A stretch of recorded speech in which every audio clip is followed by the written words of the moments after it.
Welcome. Now we're transitioning here.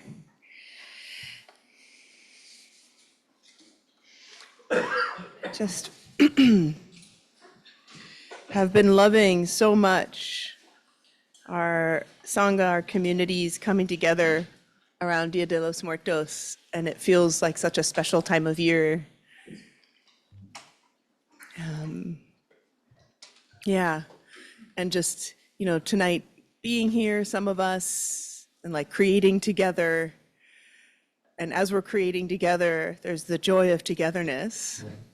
And yet, there's also the presence of impermanence and loss, because that's the whole theme of Dia de los Muertos. And so I really love the way that those two can really stretch the heart, like that both of those can be happening at the same time. This joy, this rejoicing, this coming together, this kind of threading ourselves together, and then also realizing, everything will be all coming apart. And welcome, welcome. If you have an empty seat next to you, would you raise your hand? Okay, great. So, yeah, what a beautiful night to be together.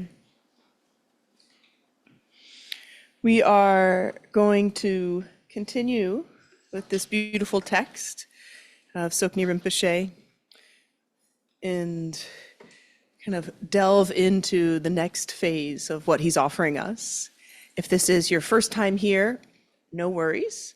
It's all kind of, I feel like each teaching holds the essential wisdom of all the teachings in it. Like his book, it builds on itself, it has layers, but it really, each night there's such a through thread of the text. And if it's your first time here, welcome, welcome so much to the San Francisco Dharma Collective, to our community here, an entirely volunteer-run community center. And I am one of the teachers here, and my name is Eve. And I'll be bringing you this evening teachings. I feel like it's important to say this, to honor and name the lineage in the Tibetan Buddhist lineage. That's what we are drawing from. And in the last couple weeks, Tsoknyi Rinpoche was inviting us to turn towards this spark, this fundamental essence of our own goodness, our sense of what's already good within us without having to create anything or generate anything. I think there's an open seat. There's a lot of seats on the floor. Anybody? Cushions.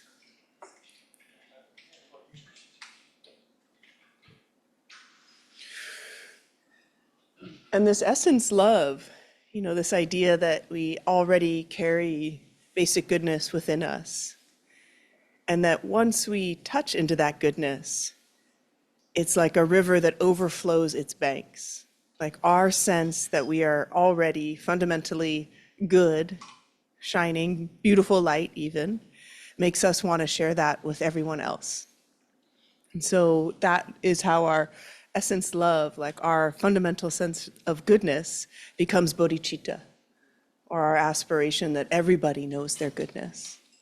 And so even like in a couple of the practices in the last couple of weeks, I think some of us have maybe tasted a little bit of that fundamental nature of our goodness and like feel it, not as something we're creating, but something we're revealing.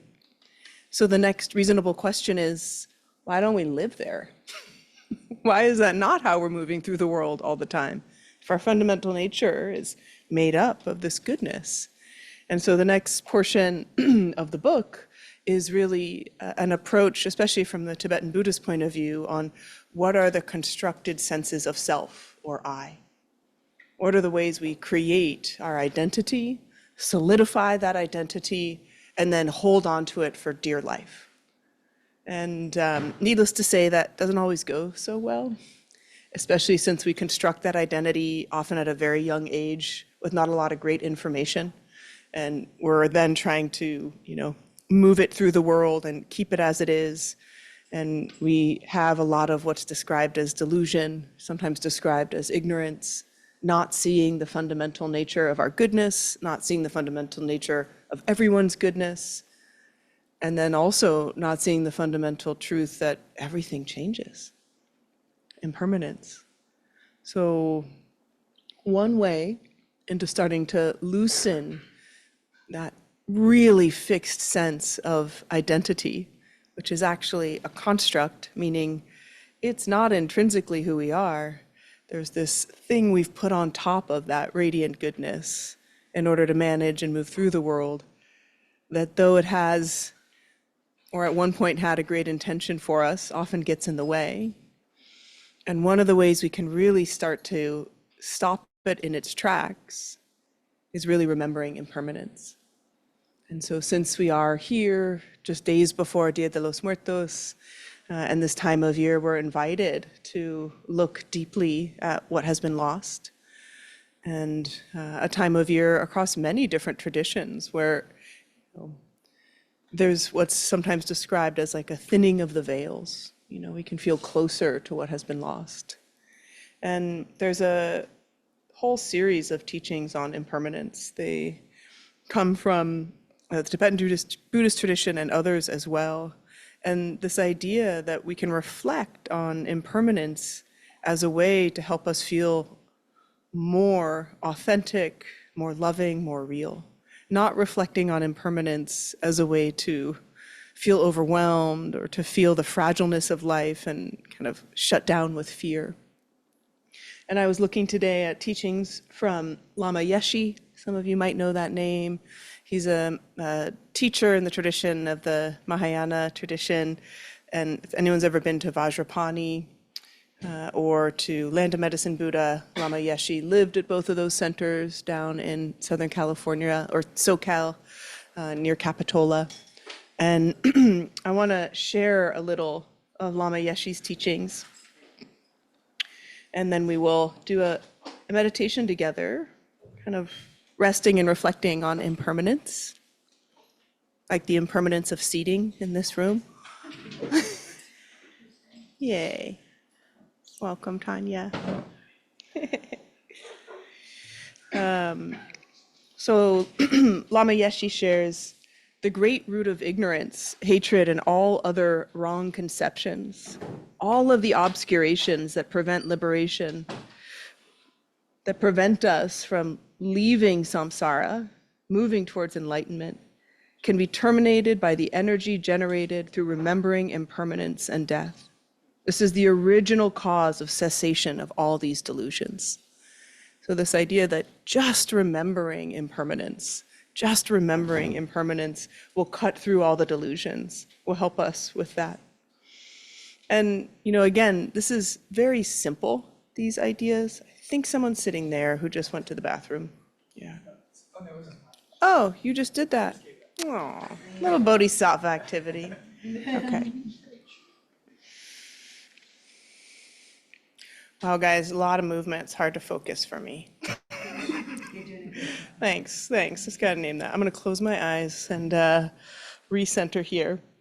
So it can be really challenging for us to think about impermanence in this larger form of death will come without warning, this body will be a corpse at that time, Dharma will be my only refuge. Like those sayings, which are so well beloved in the Buddhist tradition, they're very heavy. And another way of recognizing and connecting with impermanence is to really kind of look at all the natural reminders. That's why this time of year can be so beneficial for reflecting on impermanence. So this time of year, we notice even in California, where we do have seasons, right? We do notice that the leaves are changing. We do notice that shift and transition. We do notice every single day that the sun rises, as it has been radiantly this last couple days, and then the sun sets. And if we let ourselves and let our mind really enter, like these leaves are changing, these leaves will never come back, there will be something new, but the time of these leaves is over. And similarly, the sun will come again, but it won't come again in exactly this way. That impermanent, that transition of impermanence that's actually with us every single day. And there's something, it's pretty, it takes quite a lot of effort and energy to deny impermanence. And yet it is something we can occupy a great deal of our energy towards. To deny impermanence is to try to, deny there's change in our appearance, deny there's change in our relationships or friendships, deny the change of the people around us who are also shifting. And so all this energy to deny, avoid impermanence because it feels like a loss, it feels threatening. And so when we meditate on impermanence, it's like this huge exhale. We're releasing all that effort of trying to keep things the way they are, of trying to pretend that things don't end and they don't shift, they don't change. Another part of reflecting on impermanence, is some of it is very easy to recognize, right, in our own bodies and when we look around at these daily indicators of change through the seasons. And then some of the change is quite subtle. Some of the change of impermanence we have to be a bit more gentle with to see it. Some of the classic sayings around this is really recognizing the transitory nature of life and trying to, as much as possible, could we even notice the change second by second? Could we notice the change minute by minute? Keeping our mind trained to the change, to the shift, the way that everything is coming and going.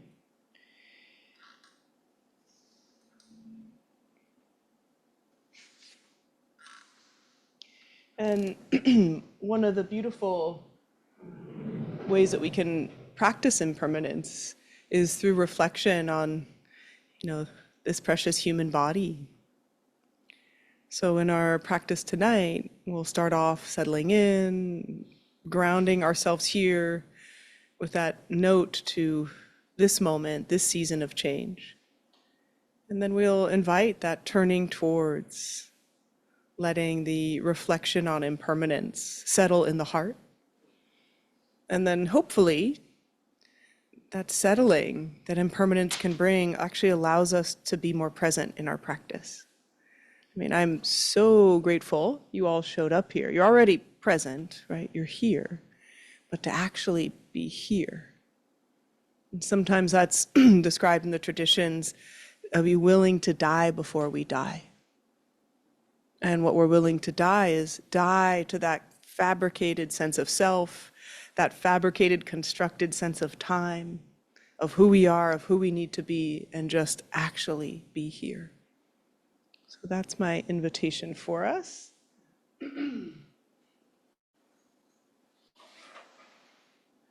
Take a good moment to get ready to die.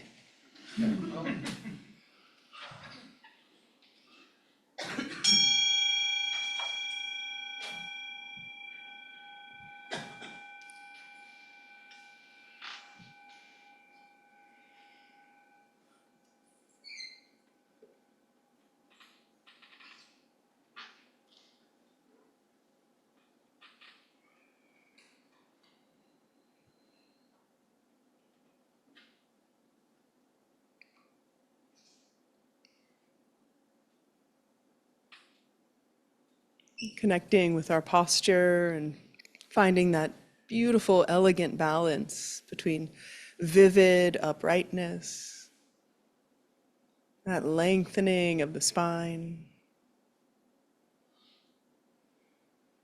alongside an ease, a relaxation, a gentleness through the face and the chest and the belly.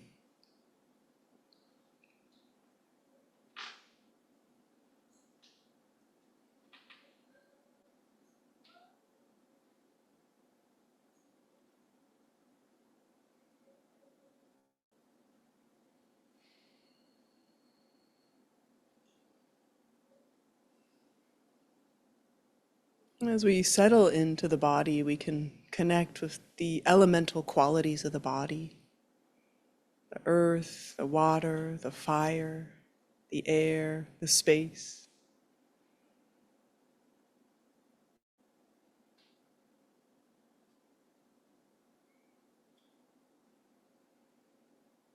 Considering just the earth, the physical matter, this sense of stability and presence.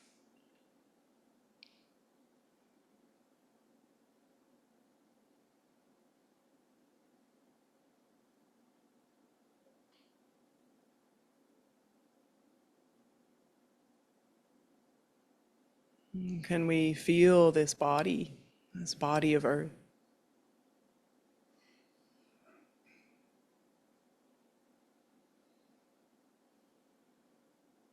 Alive, fertile richness of earth.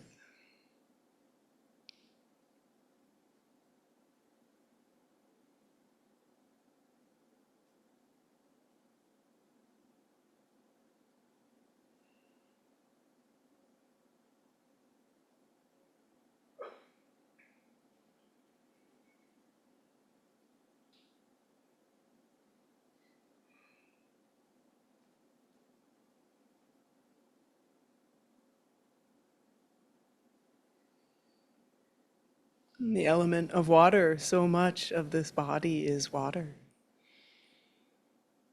Inviting the fluidity, the comfort of water in the body.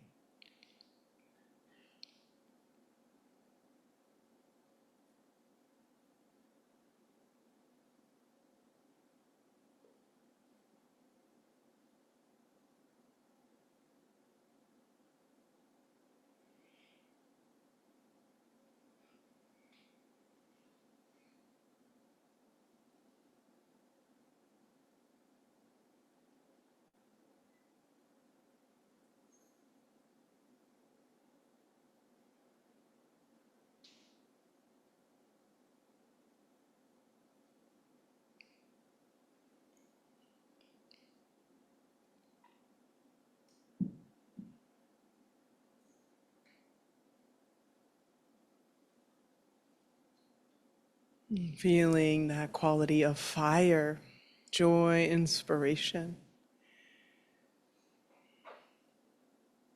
A fire that enlivens our breath, energy body.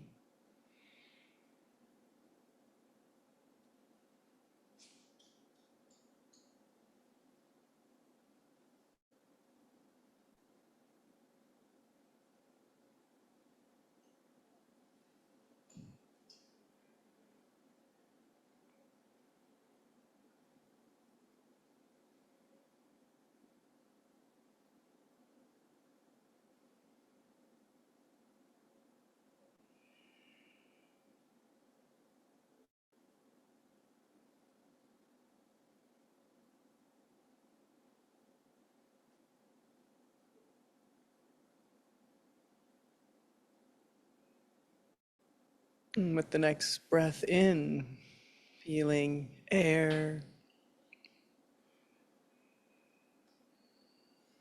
and this quality of movement and change that air can bring through the body.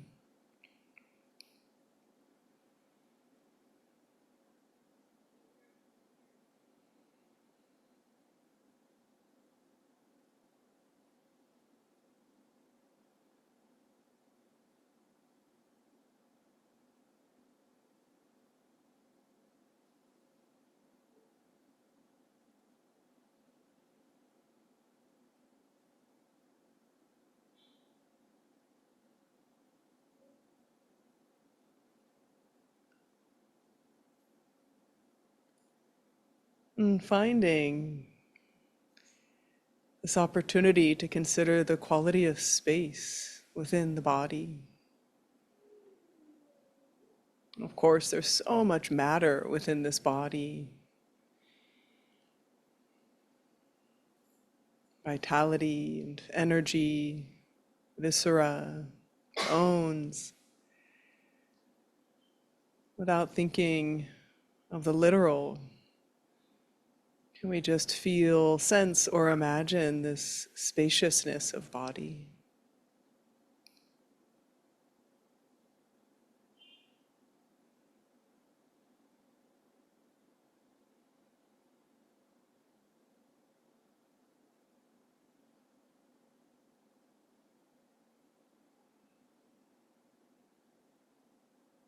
Space of the body that can hold whatever emotion arises.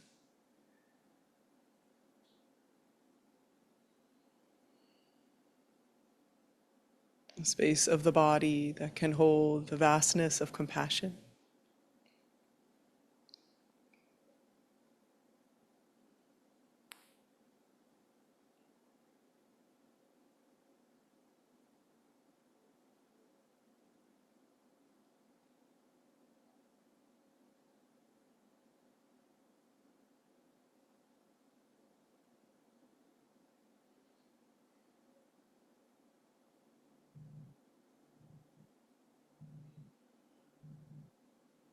This beautiful body, this perfect combination of elements, this precious gift, this worthy vessel.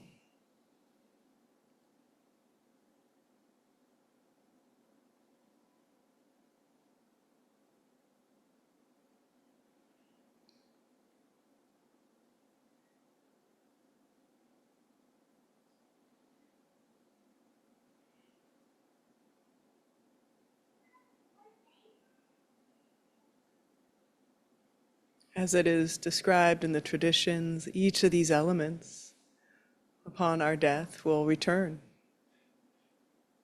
The earth and the water, the fire, the air.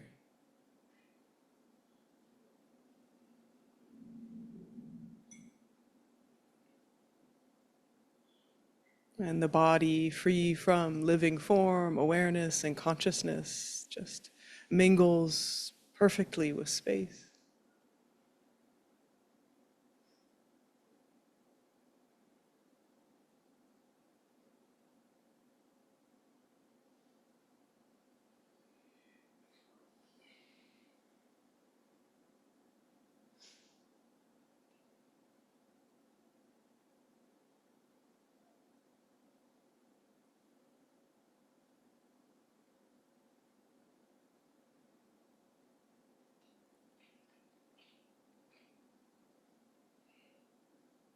And for a moment, turning towards the heart, inviting a revealing of intrinsic care or kindness.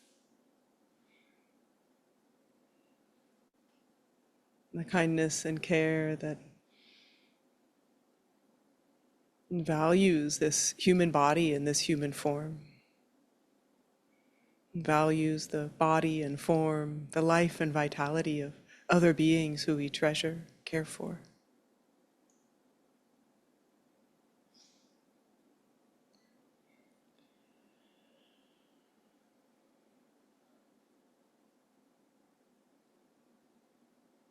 And from this place of deep caring, also that clear seeing. Yes, this body, all bodies, they return to their elements.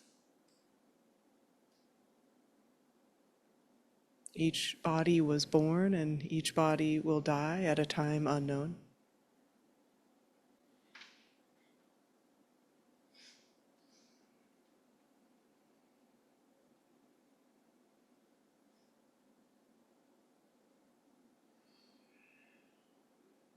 Noticing what it's like in the body as we bring this wisdom and compassion together.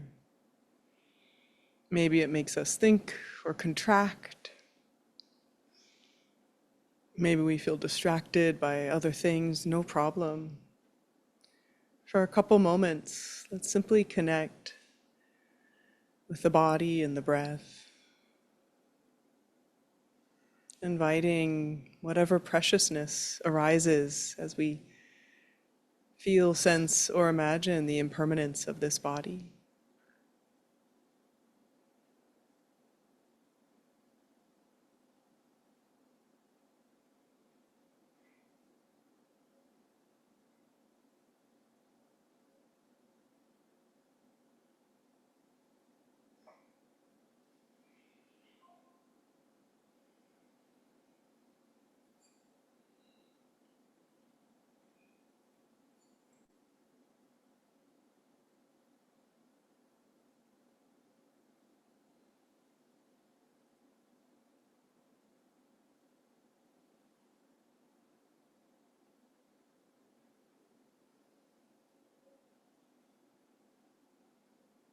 And for just a moment, maybe feeling the grounded presence that can emerge when we realize this human body, of course, like every body, will die. And this moment is even more precious for it.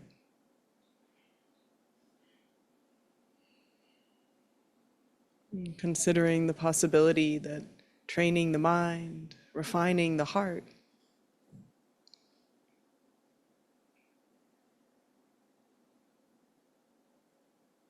these deserve our full loving care and attention right here and now. Simply noticing the breath, noticing and feeling the body from within the body.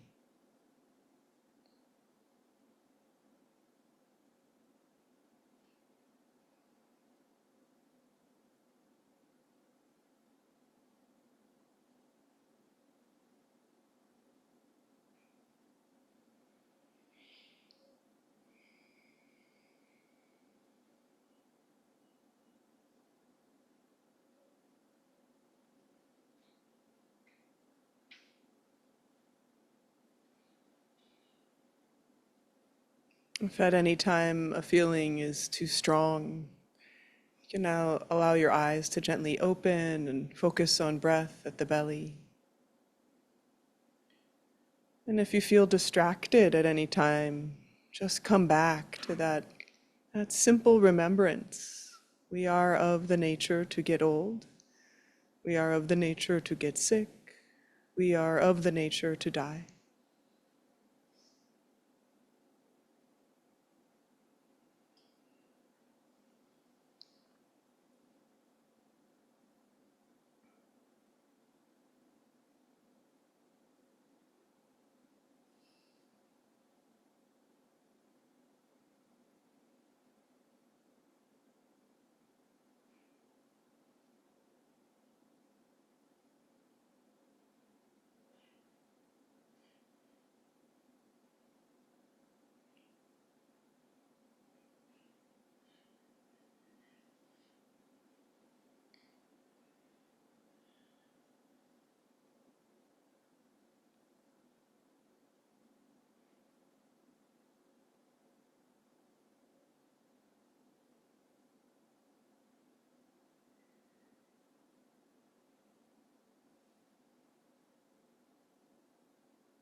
These reflections on impermanence are intended to generate deep aspiration for awakening right here in this lifetime, cutting through delusion, refining our compassion, remembering to live well, love well. So inviting whatever needs to be released, whatever to-do list, whatever expectation, self-criticism, comparison. Just imagine letting it go as though tonight were our last night. And we got to be fully here with our breath and our body and our practice, right here.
A reflection on impermanence reminds us of this precious human life.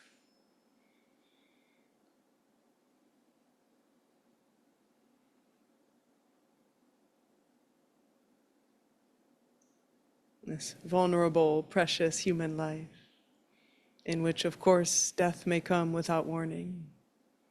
This body will be a corpse. And we have an opportunity right here, right now, to practice with our full exertion.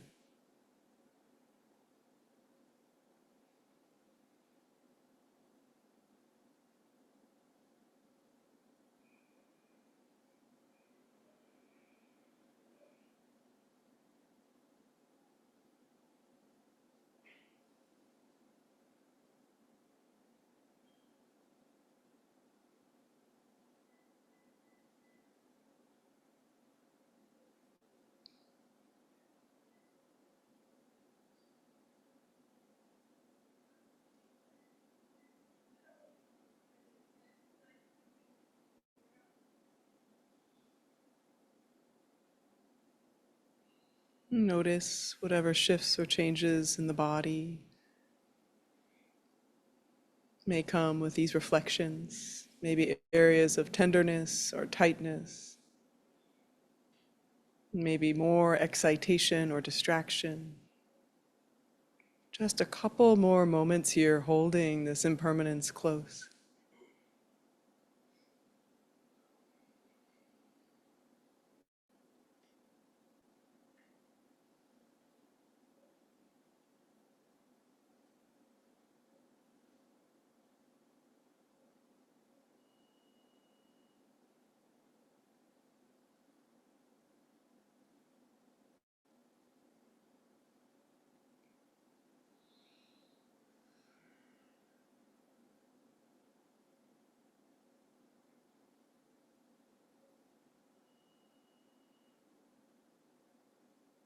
Feeling the beautiful co-arising, any of our feelings about impermanence intertwined with our feelings of love, compassion.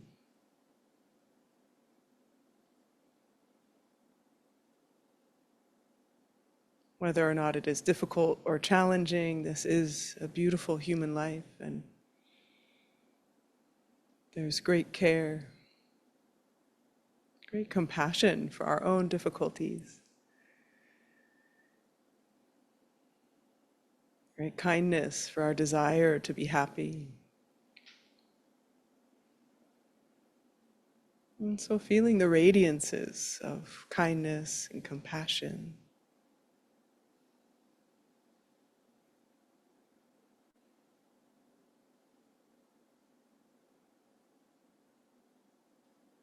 Even in this world the way it is, feeling that spark of love and joy.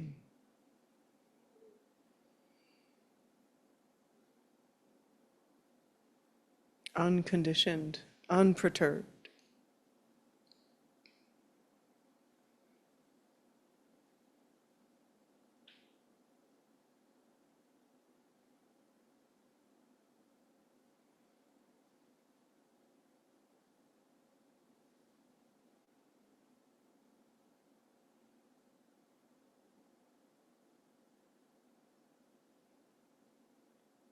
Feeling this body of love and compassion.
Just a couple more moments here, feeling whatever brightness of compassion and love that are revealed by that simple caring to be alive. Caring about others who we love, who we want to be alive. And maybe even flooding over the banks, compassion and care for all beings who so want to be alive and well, healthy and strong.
Thank you for your practice.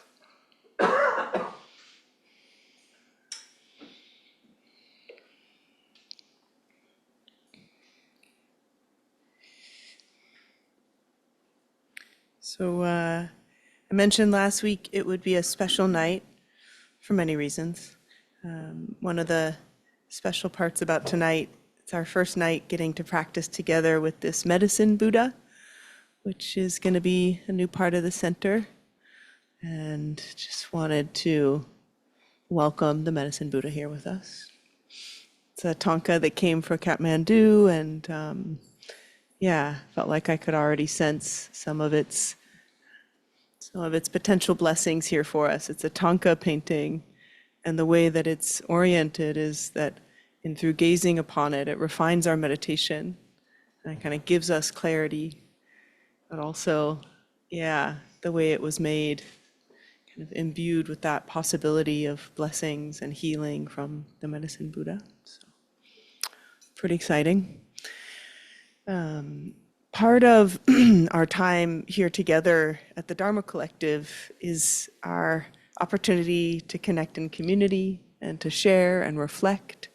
And as many of you know who've been here before, we do that with a lot of intentionality. So the practice isn't just with our eyes closed, the practice is also how we connect with each other and how we share with compassion in what we're saying, and also how we engage compassion in how we're listening. We have a wonderful full group tonight, and it's very meaningful to hear reflections and questions from people about practice. And in order to do that well, we really have to engage our compassionate listening and our compassionate sharing. How does that sound to people in here? That includes towards yourself, right? So if you want to ask a question and then you have like all the self-criticism about how you said it, that is not engaging in compassionate listening with yourself. So really just finding that gentleness and kindness that allows us each time we're here in a different configuration to be community, right? To be in sacred space together. So that sound good to people? Great. So for folks in this room, we use the mic so our friends online can hear us. Hi there.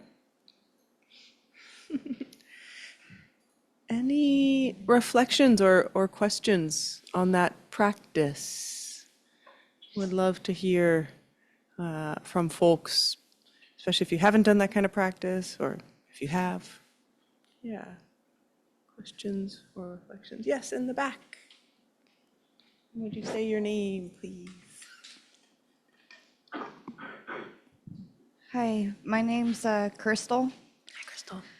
and I just wanted to ask if like anybody else found that practice a little bit harder. I've had a lot of death in my life and a lot of grief. I lost my ex-husband and a prior boyfriend, and so death is something that's very hard for me. It's hard to face, and so I found the practice a little bit hard to sit still through. I kind of almost wanted to crawl into a little fetal position Yeah. and just hide from it. So I was just wondering if it was hard. I'm sure you were not the only one. And I feels very, keep the mic there. I want to ask you a question. Is that okay?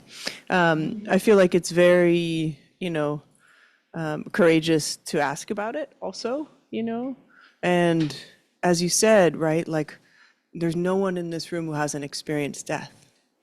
And one of the invitations of the practice is to feel the togetherness. And so I do think it's important to kind of take in the room and that truth, right? And it can help us feel less alone. Doesn't make it any easier necessarily, but less alone, I think, is one of the invitations. So I'm so glad you asked. Thanks. Thank you. Yeah. Anybody else? Question, reflection? I'm Shane. Hey, I've seen a lot about impermanence versus intention. There's a lot of intention just like everybody being here. Like how many little acts of intention brought us here, right? So that's almost at odds with impermanence, but how is it not? I guess it's kind of a paradox maybe. Well, I think it's leading to a good question, which is sometimes when we turn towards impermanence, it creates a feeling almost of like nihilism.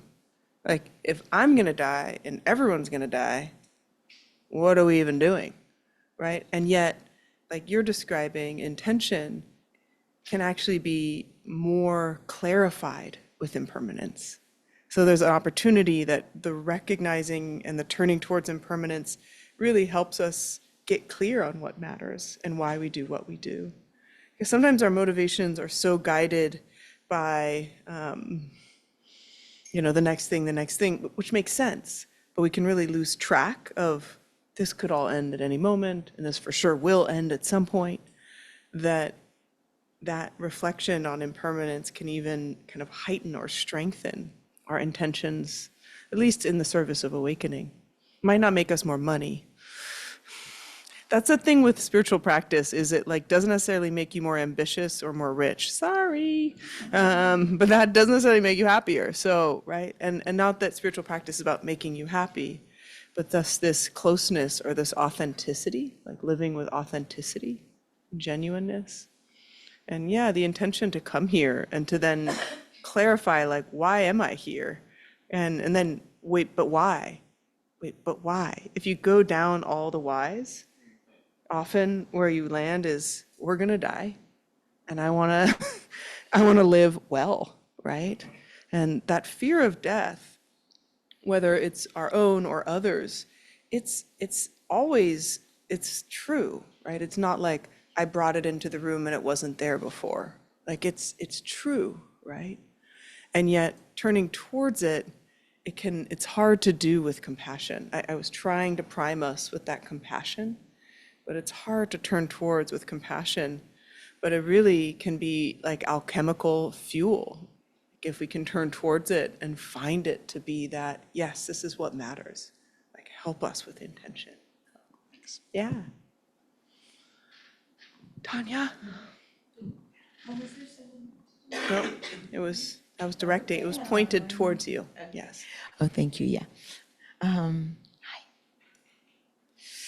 I wanted to make Crystal's not here.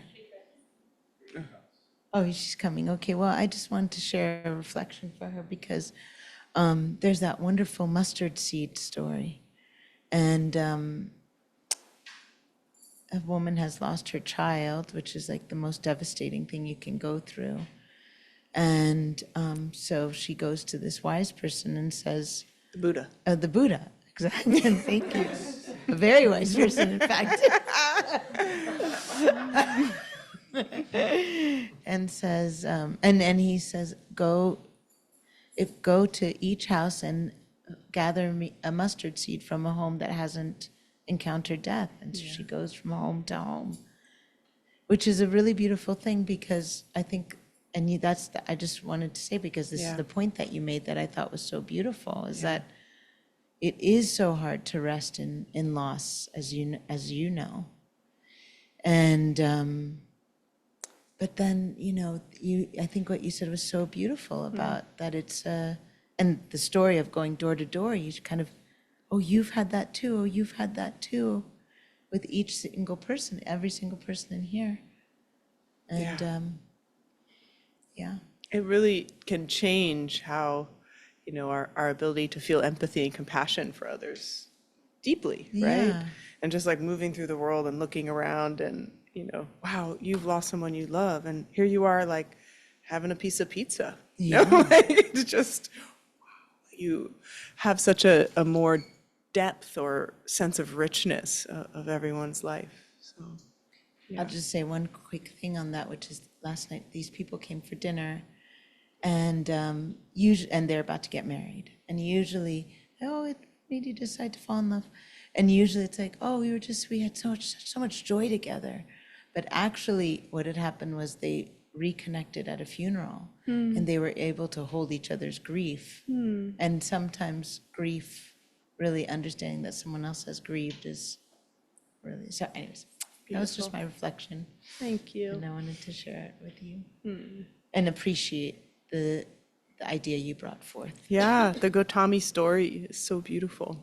Yeah. Anybody else? Question, reflection? Oh, yes. Hi, yes, my name is Yana. Yeah, and nice to see you. nice to see you too. I wanted to say an additional response to Crystal. First, that I'm really sorry for your losses. And I've also experienced a really deep loss. I lost my brother, my younger brother, last year, and he's supposed to be 18 now, but I've been kind of doing this dance with the idea of impermanence, and I also had a difficult time tonight with this, but I feel if you do have the ability to keep practicing into it, it has been very helpful for me to be sitting with the idea of impermanence and to make, for all of us who remain here, so much more meaningful and intentional in what we are doing here. So, yeah, I just wanted to share that. Oof, thank you for sharing that. That's I can hear it in the voice, like the depth of how that is forging the heart. And when we keep turning towards, just this brightness can emerge too, unexpectedly, of just seeing everything vividly, like freshly. Yeah, and thanks for reminding to just share hearts with the loss, right? With your loss, Crystal's loss, and then all of us. It's just incredible, Almost you can have vertigo when you start to lean towards it. And so grateful to hear about, the experience continuing to practice with it. Thank you. I saw your hand. Okay. Great, yeah. Yeah, it's kind of hard to follow all of that, but I guess I don't have a particular question, but Yeah. I did have an observation, which is when you started talking about like the traditional saying, this body is a corpse, and start to like try and feel comfortable with impermanence and death as you're meditating. I guess I started arguing with you in my head, like very intensely, and I don't think my consciousness is that loud, but I don't think I heard much of what followed after that. And I guess where I went, and I just want to share because I don't have a coherent question, is like, maybe this is something we can fix, like in the far future with like Star Trek medical science. Maybe impermanence is not like a fundamental truth. I know the physicists say that like energy is constantly dispersing. Yeah. And like eventually, so I guess the Buddhists are right in that sense. Like eventually there will be no energy to do anything. But like, what about, why does that, is that a wrong sensation? Like that maybe this is something we can solve as clever people? I'm just curious. I'm so glad you asked that question. I'm curious, when that question arose, like what was the feeling or emotion going on? I guess like you said, like a contraction, Yeah. it was destabilizing. I was sort of drawing inside myself and trying to Yeah. push that away. Yeah. I mean, in certain Buddhist, I will have a different answer. I'll give you the answer that I read today from Lama Yeshe, and then I think I have a different one. So in the tradition, it might say like any attempt to like cover up or ameliorate the signs of death, decay, and aging are going to prevent us from really moving towards nakedly the truth of death. And all of that like avoiding because of usually fear, right, does contract us away from life. And what's so interesting about fear is fear can constantly, though it is attempting to protect us, make our life smaller and smaller. So that would be the hazard, right?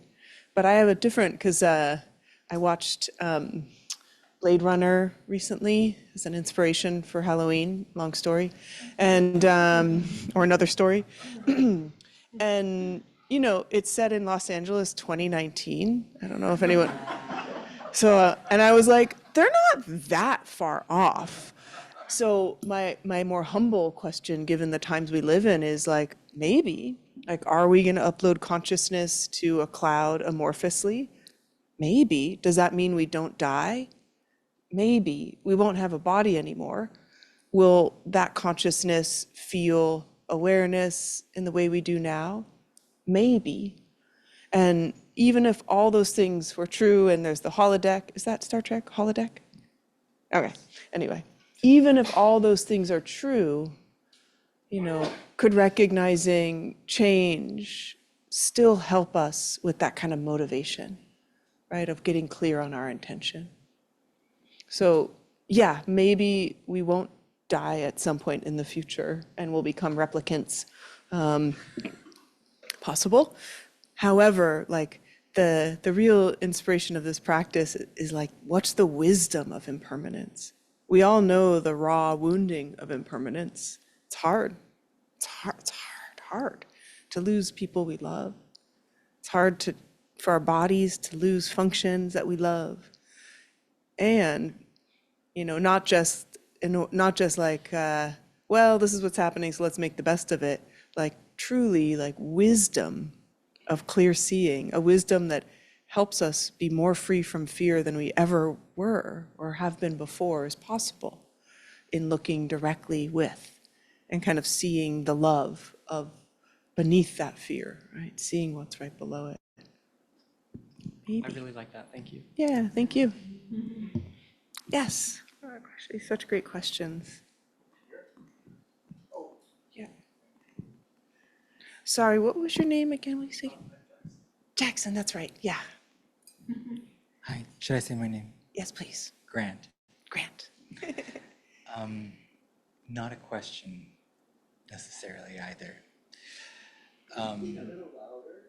Yeah. Not a question necessarily. I was at work today and work with young people. So somebody came in and they reminded me of somebody who had a coworker who had recently died. And it was sort of that, I think, to connect with what you were saying, Jackson, like that like sort of grasping for, right? Like the resisting against the impermanence, the like how, like it's just a natural desire to want to hold on to life, to see that person, there.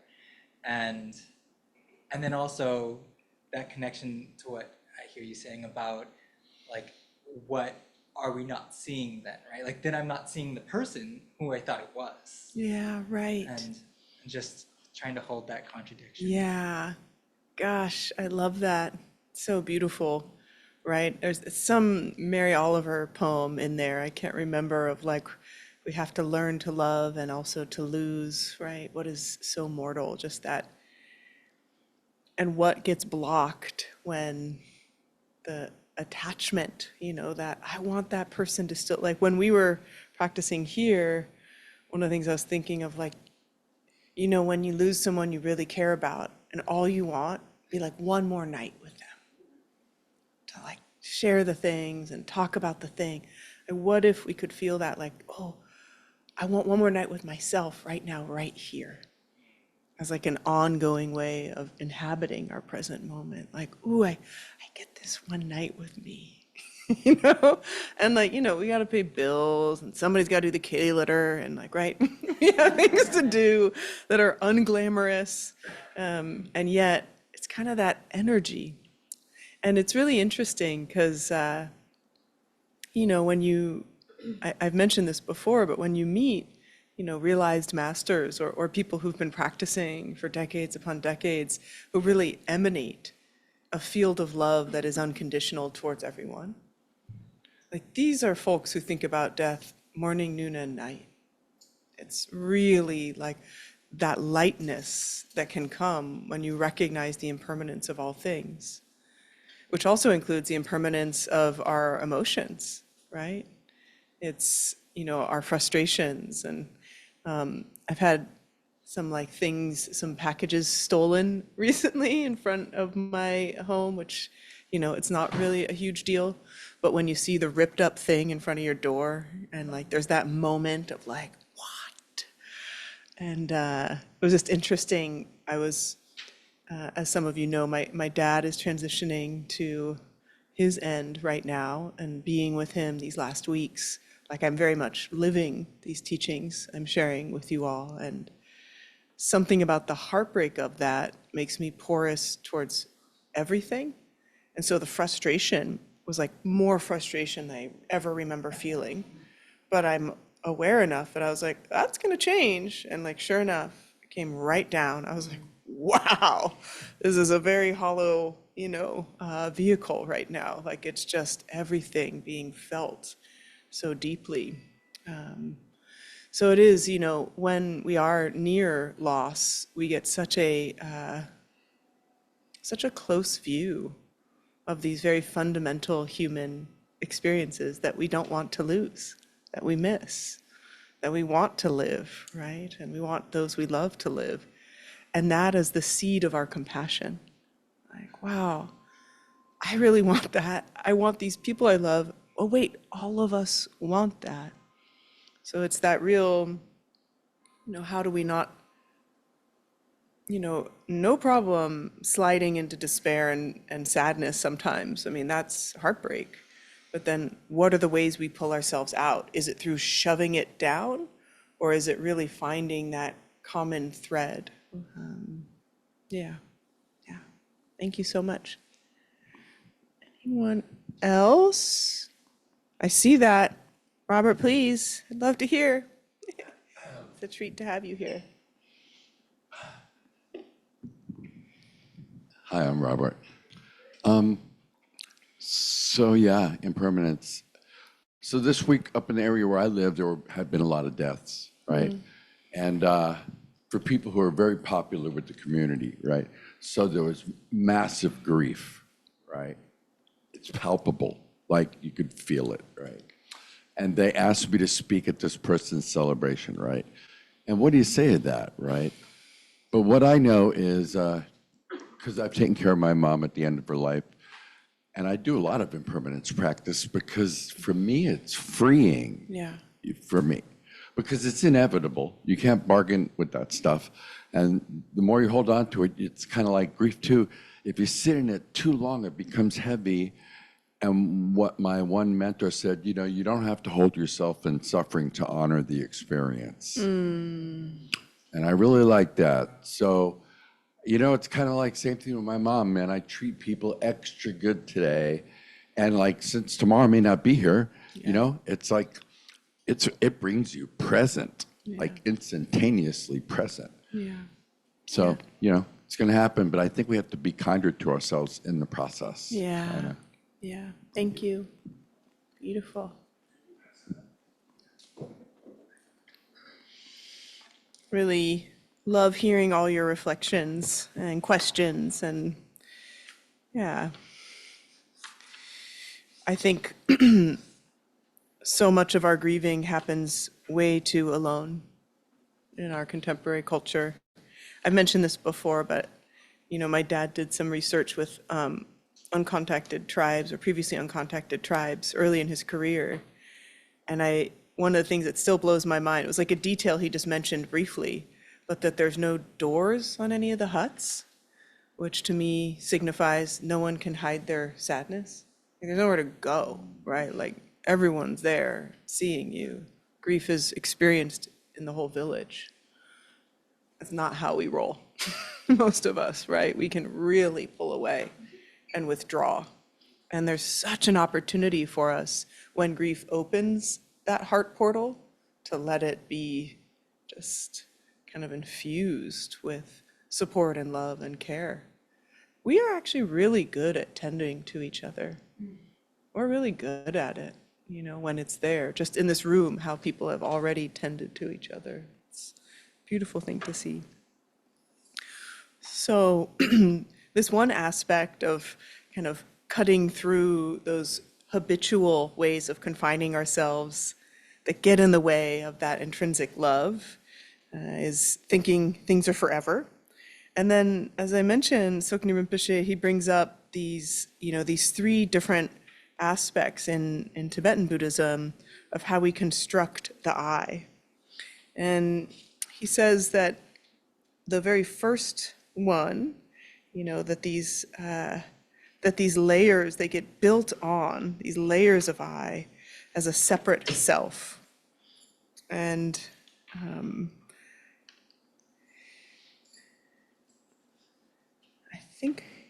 I'll start with the separate self first.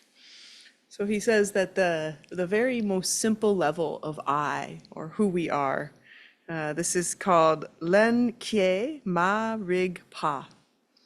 And that is actually the state that arises right when we notice as a sentient being that we are existing. So in the first few months of life, as all, we're of course in the womb, we come out of the womb, and then all of a sudden we have to engage with the world through our senses. And we become identified through our senses with the world. And at first, things are just coming through, right? If we're lucky, we have warmth and care, we're attuned to enough, we're fed, and all these sensations are just kind of passing through us in this very simple way. But what also happens as we're noticing the world is we start to identify things in the world emerging that are pleasant and unpleasant. But at this mere I, this simple I, it's sometimes like an approximate I or almost an I. And this mere I, this dak sam, this is actually a place that we want to return to again and again. It's a fundamental way that we experience ourself and the world, but without getting too stuck on identifying with, creating a preference towards. It's this more kind of simple, warm presence. And this happens all the time, right? Like we're moving through our day, we don't have something to do, no one's calling us, maybe our phone's dead, and we're just experiencing, right? And especially right now, it's like sunlight, warm breeze. It's nice. It's just nice. It's not like, I am enjoying this, I like this. We're just experiencing it. It's just, we know it's our skin, right? We aren't in a totally disillusioned state, but it's like the most simple version of us. He says, at the level of mere I, we're able to discern some sense of difference, the distinction between being hungry or full, whether we're lying still or being carried or moved around. This is as a baby. But the distinctions at the level of the mere I are very light, a sort of continuous and continuously changing movie in which we're fully and vividly immersed. But it's completely our movie. People, objects, sounds, and smells have no independent existence. So this very lightness of the mere I leaves a lot of space for that essence love and openness to flow. This is, our kind of mere I. And then, of course, things change, needless to say, and this next level of what he calls I develops. And this is called the solid I. So the solid I is when we distinguish different things. He says this happens very early, like for children, like that's grandma, this is a spoon, right? It's important to know these distinctions so we know what we're supposed to do with the spoon and where not to put it, and who's grandma and who's someone who maybe isn't a safe person but looks like grandma, and that there's nothing inherently wrong about identifying.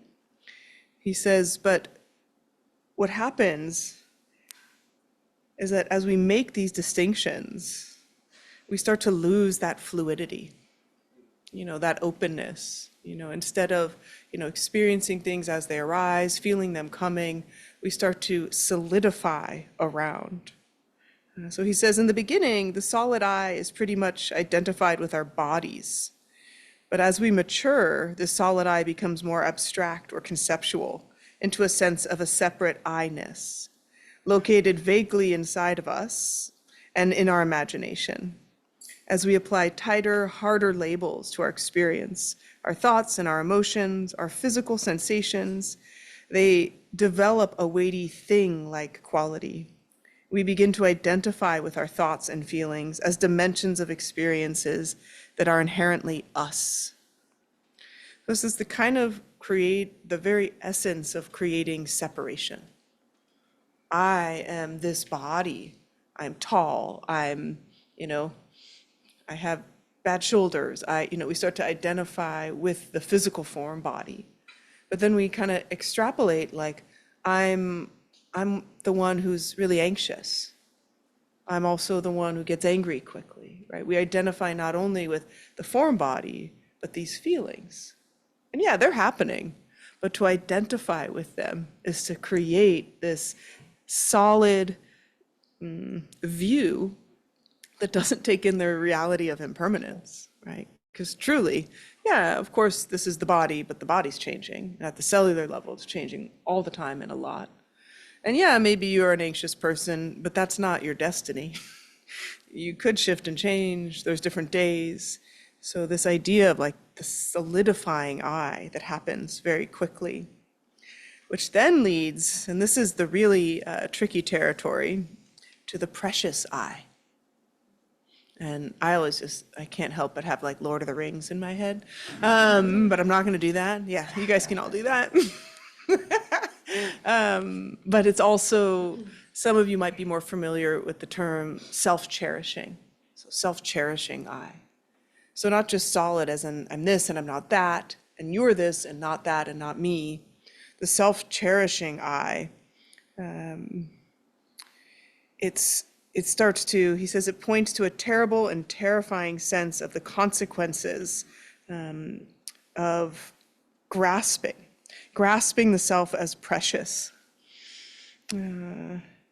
which drive us to focus on my needs, my wants, my problem, my story, above and beyond the needs and wants and problems of others.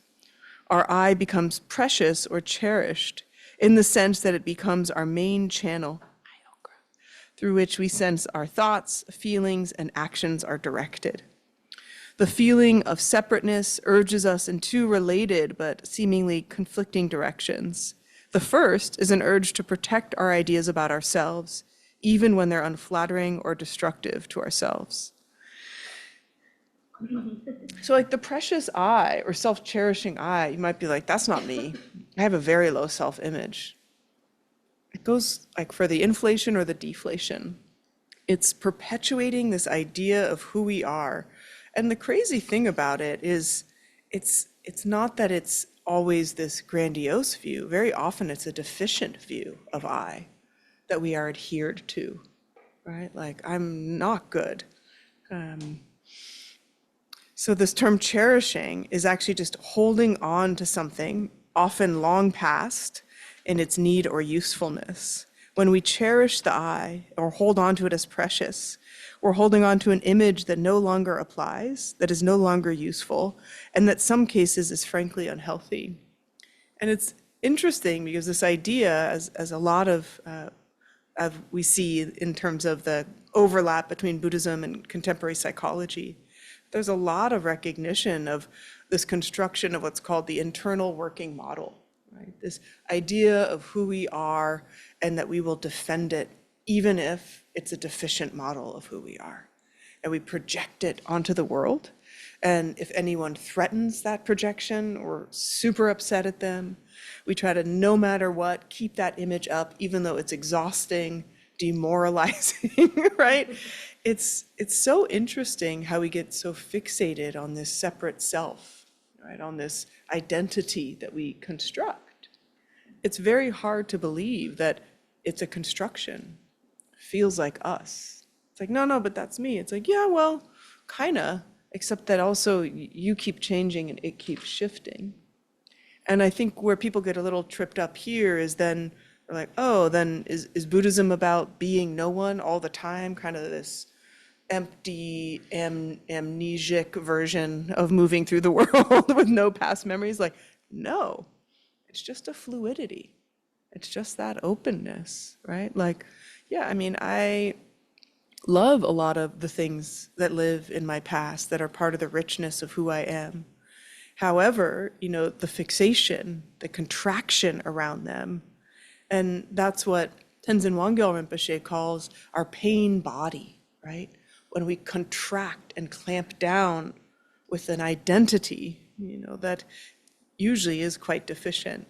But even those grandiose identities of, a feeling, bless you, of specialness or a feeling that I'm exceptional in some way, then that's like a lot to live up to every day. In another way, it's constricting if it's not limiting. And so there's, he actually says that this precious I or self-cherishing I is like an addictive I. It's an aspect of ourself we become so attached to and we feel the need for so strongly that it gets in the way of our true needs, right? In the same way that our addictive behaviors can take us away from that which we're seeking: connection, warmth, love, relief. That constructed I takes us away from just that fundamental aspect of warmth and presence. So it's a interesting set of observations here. And he says that some of the things that we get kind of hooked on, right? It's not just this sense of self from within us. We get addicted to the way other people reflect us back. Our sense of I needs to be affirmed from the outside by others. And we habitually are looking for either the same people to affirm us or more people to affirm us. But it could also be for things to affirm us, right?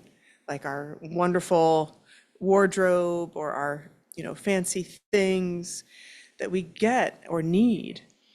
We feel that we get or need this warmth, this fundamental nourishment from the outside.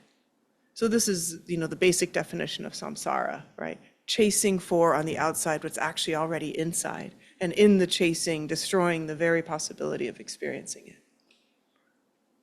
Who made this game? Right?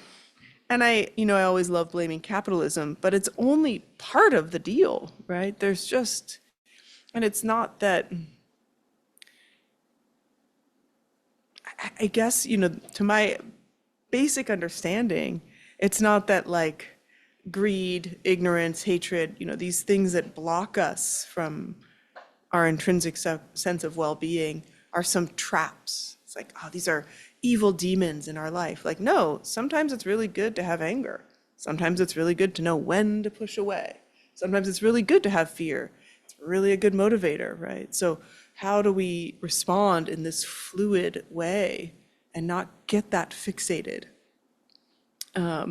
He goes, he goes into this wonderful story about when he was traveling and he kept seeing this ad of a guy with a six-pack and a beautiful woman with this particular kind of laptop. And he saw it in the Singapore airport, and then he saw it in London, and then he saw it when he was back home, and he's like, he realized that he was feeling run down and not so great and susceptible, and he bought the laptop. And there was like, to hear him tell it, you can find it on YouTube, it's hilarious. And he's like, I thought I would get the six-pack, but I have a one-pack.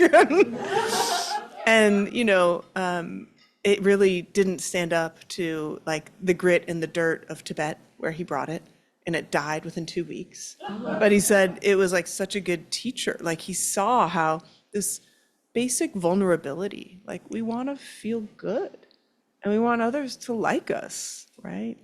And then there's this way of like so fixated, that kind of addictive quality of I need to get that in order to be okay.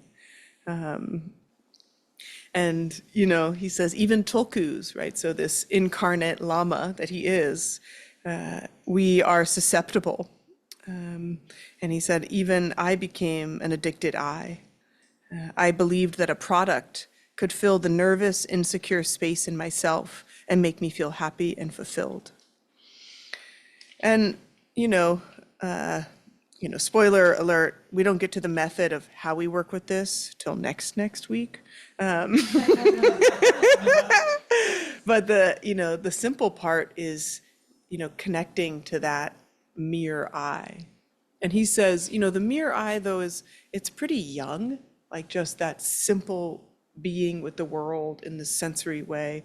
He calls it a useful I, that we can start having a sense of, he says, a lot of people think Buddhism promotes the idea of extinguishing the I or the ego or the self, but the idea of extinguishing the I or the ego or the self is inaccurate. You may as well try to extinguish your feet or your hands. Hands and feet are useful. They help us type. And unless through accident or tragedy we lose them, then we take them for granted.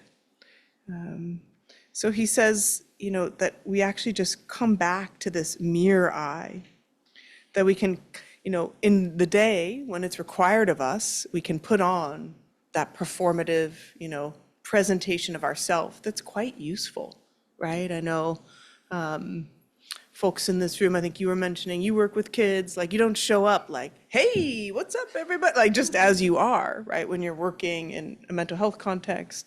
And all of us, many of us have roles in which we have to show up in a certain way. But can we unwind to the mere I? Can we return to this more simple state where we connect to our basic nature? And unfortunately, that's not watching Blade Runner, right? That can be relaxing for the body, and it's good sometimes to kind of like check out. But this connecting to our basic nature, it unfortunately actually does take work because we've ignored it for so long. It's natural, but it's not as familiar to us as chronic self-criticism and comparison. So we have to actually work at and learn at this more like sweet, close connection to the jewels that are already here. There's this story, this famous story of a wrestler who has a jewel in his hair. And in the course of his, wrestling with another opponent, there's a large, cut that gets opened up and the jewel falls into it. He doesn't see it, it heals over, and he spends the rest of his life looking for that jewel. And the analogy is like, that's our true nature. And we're like looking everywhere, and it's like right there, it's in us. So how do we reconnect to those jewels? And the funny thing is, like circling back to our practice, sometimes those jewels are very clear when we lose things that we think are, that have made us and created so much joy and presence in our life.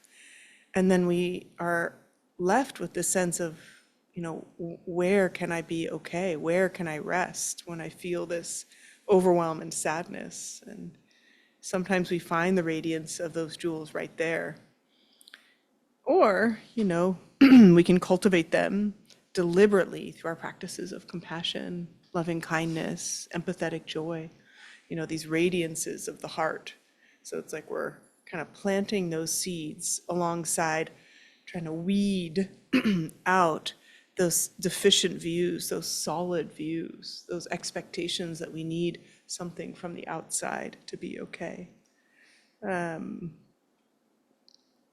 He said, think of developing your capacity to use your eyes as something like brushing your teeth. We need to eat and drink in order to survive, but food and beverages leave some sort of residue on the teeth. So rather than just stop eating or drinking, we brush our teeth. If we didn't brush our teeth, the residue from food and drink would build up and our teeth would rot. So we have to engage in both activities, sustaining ourselves with food and drink and caring for our teeth. Similarly, we don't need to get rid of all these eyes, the social eye, the solid eye, the sense of self, but we do need to brush away the residue we pick up along the way.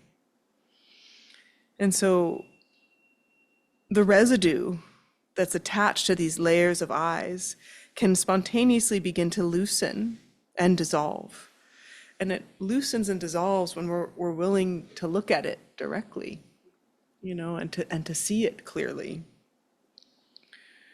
We become more willing to let go of the desire to control or block our thoughts, emotions, and sensations, to begin to experience them without pain or guilt, absorbing their passage as manifestations of a universe of infinite possibilities.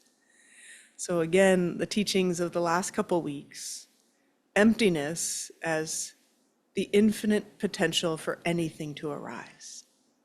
So if we inhabit that sense of, not only is emptiness part of my experience, it can really infiltrate all of my emotions and thoughts. So when I'm having that constricted thought of, I haven't lived up to, I'm not enough, I'm in comparison to, I haven't done it, right? Whatever those self-deficient views are that are often kind of being ushered in to create this sense of trying to create or maintain a sense of preferred self. Right? We have this preferred self, the way that we want people to see us. And we're willing to do almost anything to try to sustain it, include be super hard on ourselves. And so it's I like that he calls it the gradual loosening, like brushing of the teeth, like just getting some of those layers off. Like stop trying to be no one. This idea of getting rid of the ego and the eyes, like good luck, like getting rid of your hands and your feet, but loosening, softening, brushing away the layers that have built up and prevented us from seeing this truth of impermanence, this truth of interdependence together. That's a lot. We are gonna keep coming back to these. It's hard to do his presentation on the I and separate self like one at a time. So we kind of need to look at it as a whole and then keep coming back to it. So like the last couple of weeks, we were doing essence love, and we'll spend the next couple of weeks with this sense of I. And yeah, we have a moment if anybody had a question or comment on this part. Yes, hi B, welcome. Thank you. My name is B, and I was going to raise my hand in the last Q&A session, but I quieted myself. And then exactly what I wanted to ask about, you brought out the book and started talking about. Because what was ringing in my mind was the comment you made about the tendency that people have to cling to a sense of identity. And then I had this battle going on in my mind that comes from the traditions that I'm trained in, which is basically French and German existentialism and phenomenology. And they're worried about the same thing. I know. We have a tendency to identify with some inner self that's separate from our relationships and separate from the world. And, but also at the same time, what makes our life worth living is a sense of identity. How do we find the commitments and the relationships and then live them in such a way that they don't separate us from the world, but bind us to it in a loving way that makes our life worth living, that acknowledges the utter contingency, both from the past and the future. Because everything that we love and care about is grounded to this contingent moment that we happen to be born into, the people we happen to meet, the place we happen to live, the language we happen to speak. Yeah. And also there's utter contingency of the future, that it all hangs by a thread. We're all gonna die. Everything could fail. And if you can grasp all of that, that is a key to living your life in a meaningful way. Yeah. And not clinging to it. And well, that's just what was going on here. Yeah. And how does it, thanks for letting us in. And like, how does that, live in an embodied way, right? Because I think I agree, everything I've read in the philosophical traditions that you're sharing, so much alignment. And yet I don't know how that becomes embodied. So I'm curious, from your experience, how does that end up as like a lived, felt experience? If I may ask the question. Thanks, Sue. Thanks Yeah. for the question. Yeah, the writers don't have much to offer on that. Yeah. But in the way that it comes down, in my experience, is that it's by immersion and in conversations and reflections on these topics. Yeah, We don't right. get it to them. We don't get it into meditation practice there, but we get a continued coming back to and reflection and Beautiful. acknowledgement of the contingency of everything Yeah. and the preciousness of life and the preciousness of relationships. Hmm. And so it's a kind of return, continual return in conversation and in literature and in movies and with Good. your friends and Yeah. teachers. Yeah, I love that. And, in the contemplative traditions like Buddhism, there is this kind of practice, like the meditation, but debate, discussion, right? And like connection, also hugely important. It can't just be in this laboratory. And then, I do think the cultivation of these qualities of the heart helps too, because it can get very heavy, and cognitive and cerebral in a way that can feel disconnected from this relational world we live in. Right. Yeah, thank you. Thank you. Yeah. So let's take a moment to dedicate our practice together. What a beautiful evening, time, an opportunity to be together and practice. Coming into the breath and the body and feeling this precious human body, this precious human breath.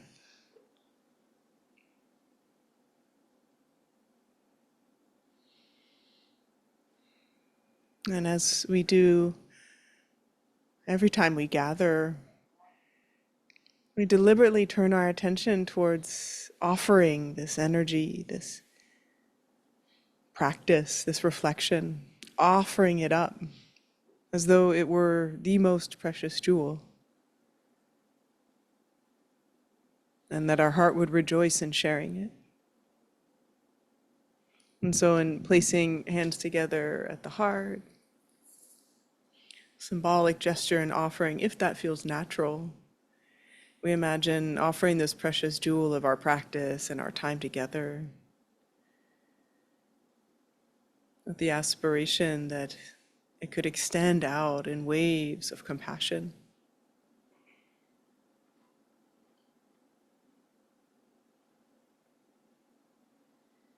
That the effort that we've generated here could support the opportunity for all beings everywhere to feel love and loved. All beings everywhere to be comforted in their grief. All beings everywhere could feel loved as they transition from these bodies. That all beings everywhere could know safety and protection, peace and ease. That all beings of all time, everywhere, could be free.